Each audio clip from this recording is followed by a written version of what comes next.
Hello, everyone, dear viewers of the channel. I am Helena, the Guardian of Secrets, a researcher of mystical phenomena, and here with me is Vadim, a historian interested in folk culture. Good evening, Helena, and to all our listeners. Always a pleasure to delve into the fascinating tapestry of Ukrainian culture, even if some threads are, shall we say, less tangible than others. Oh, but those less tangible threads, Vadim, are often the strongest. Tonight, we are stepping into the profound silence of the Ukrainian night, exploring the silent watchers, shadow figures in Ukrainian night.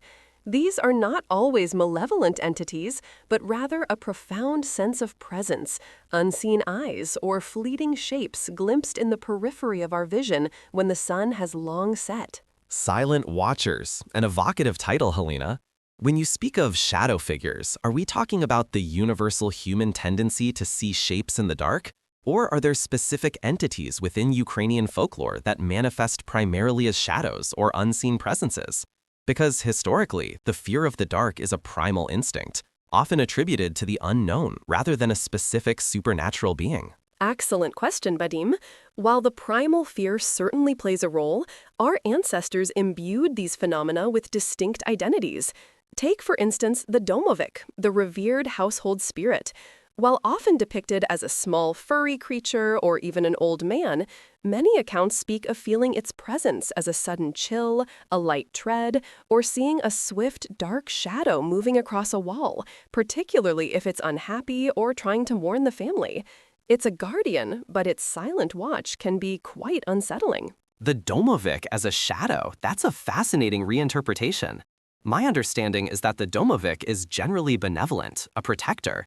A shadow form might symbolize its elusive nature, its ability to be present without being seen, rather than indicating malevolence. Perhaps it's a way of representing the spirit of the home itself, the accumulation of past lives and memories, rather than a distinct visual entity. Precisely. It's not about malice, but about an ancient consciousness observing. But then we have more unsettling figures, Vadim. Consider the Nochnytsi, or night demons. These are typically female spirits believed to attack children in their sleep, bringing nightmares and distress.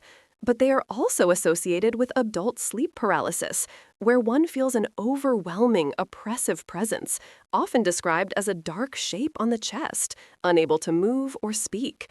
It's the ultimate silent watcher, preying on vulnerability. Ah, Nochnytsi. Now we're moving into phenomena with clear psychological and physiological parallels. Sleep paralysis, often accompanied by hypnagogic or hypnopompic hallucinations, is a well-documented medical condition.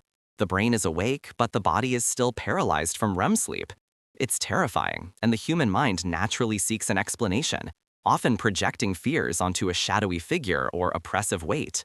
This isn't to dismiss the belief, but to understand its potential roots in the lived experience. And yet, Vadim, why did so many cultures, including ours, converge on such similar descriptions of these night hag experiences? Is it just coincidence, or does it point to something deeper, something that our ancestors instinctively understood about the boundaries between our world and the unseen? They weren't just suffering from a medical condition, they actively engaged with these entities through rituals and beliefs. That's where the cultural symbolism comes in.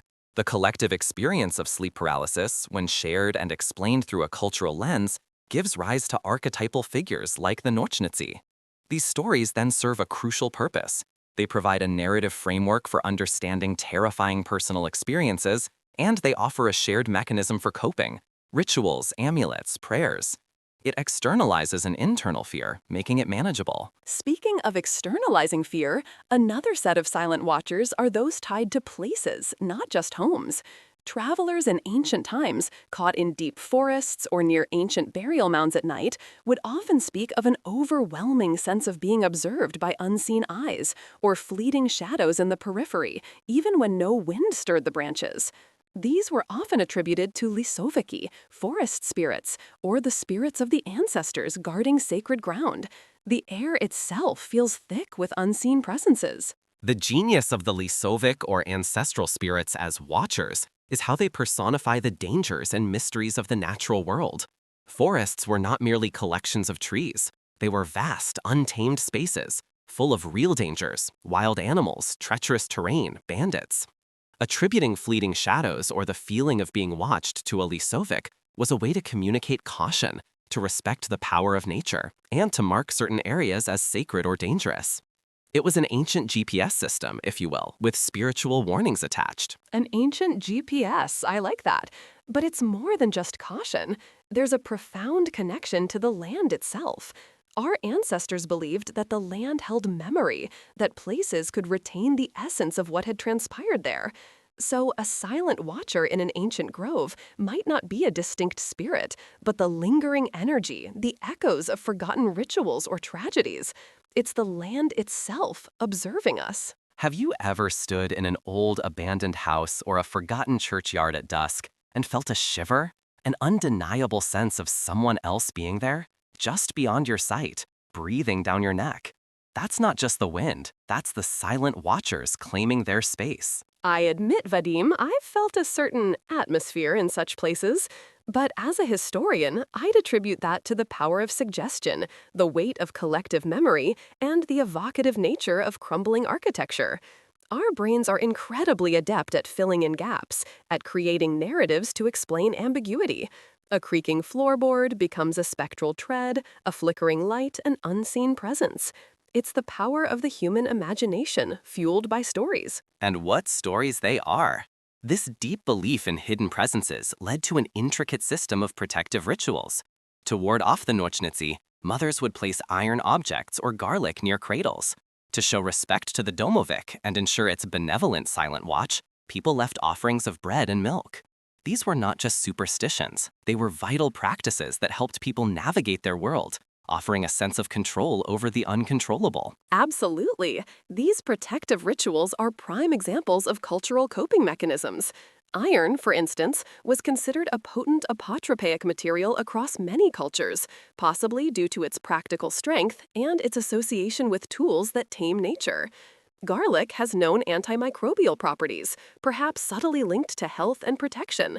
Whether or not these things literally deterred a Nochnytsi, they provided psychological reassurance, which is incredibly powerful in itself. It's an early form of folk medicine and mental wellness. But the power of these rituals lies not just in psychology, but in the intention, the belief. When a grandmother whispered an ancient incantation while tying a red thread on a child's wrist to protect from the evil eye or unseen entities, she wasn't just performing a gesture. She was channeling generations of accumulated wisdom and spiritual energy. This act of belief creates a protective field, both tangible and intangible. And the tangible aspect is crucial. The red thread, for example, is a clear visual cue, a physical reminder of protection. It brings comfort and focuses positive intent. This isn't magic in the sense of defying physics, but magic in the sense of empowering the individual and the community. It reinforces social bonds and shared cultural identity.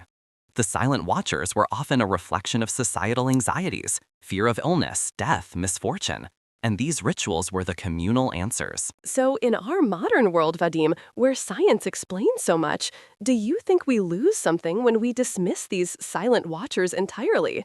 When we no longer feel that deep connection to the unseen presences that shaped our ancestors' lives? Losing this knowledge feels like losing a piece of our Ukrainian soul. I wouldn't say we lose anything by understanding the rational underpinnings, Helena. On the contrary, we gain a deeper appreciation for the ingenuity of our ancestors, for their poetic ways of making sense of a mysterious world. We can still cherish the stories, analyze their symbolism, and even respect the beliefs without necessarily believing in the literal existence of a shadow demon. The stories are powerful cultural artifacts, regardless of their empirical truth. It's about cultural preservation, understanding the why behind the belief. And yet for me, the magic remains. The belief that there's more than meets the eye, that the world is alive with subtle energies and ancient echoes. It makes the world richer, more mysterious.